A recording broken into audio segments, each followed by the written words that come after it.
Okay, so the next step, what we've done is we've just looked, I'll link the video, and we've just looked at a hip lock and what he does if he defends the hip lock by straightening his leg. We got to 411, Sengoku, Kasa, honey hole, whatever you want to call it. What also comes from this, which is really, really nice, is that when you go for the hip lock, some people try and drive themselves over to try and get to a turtle position. And as they hit the turtle position, it means that I can really nicely just slip in a truck and try and hit twister and stuff. And the banana split comes straight out of it, and it's really nice. So we had a look at our hip lock.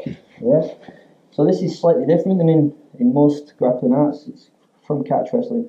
When the bottom shin goes across here, as though he's recovering guard or something like that, I pinch in as though I'm going to do the Achilles lock. I put the flat of my hand on the back of here, and I would normally drive across his body to get the lock.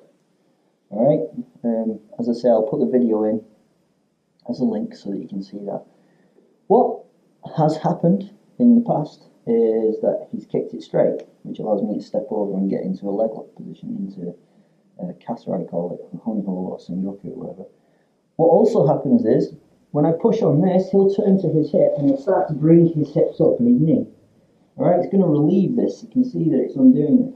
As soon as he gets to this position, all I'm literally going to do is sit my hook in and put it on the back of his knee. I go over the top, and I'm already sat into my position for my twister setup. Okay, I need to load his hips up onto my belly, and then go over here and get the tap. Alright, works really, really nicely. You have to be fast, you have to be quite dexterous with your feet. But it works really, really well. So we'll look at it from a different direction. So he's got his knee shield across my body. His shin's in here. Again, he's recovering guard or whatever. It doesn't really, really matter. I've gone in here with my hip lock. I drive it across his body. He just keeps turning that way. Alright, it takes away my attack on that hip. But what it does is it opens up for my foot to be able to slot through and get behind the back of his knee. Once I'm here, triangle that leg up, and I can sit straight back, load his hips into my chest, and go in here with a wonderful banana split.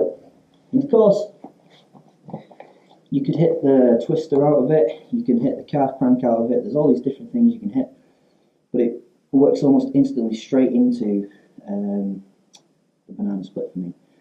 So there's a little threesome. It's always better to have a threesome. There's a little threesome that you can try and employ, works really nicely.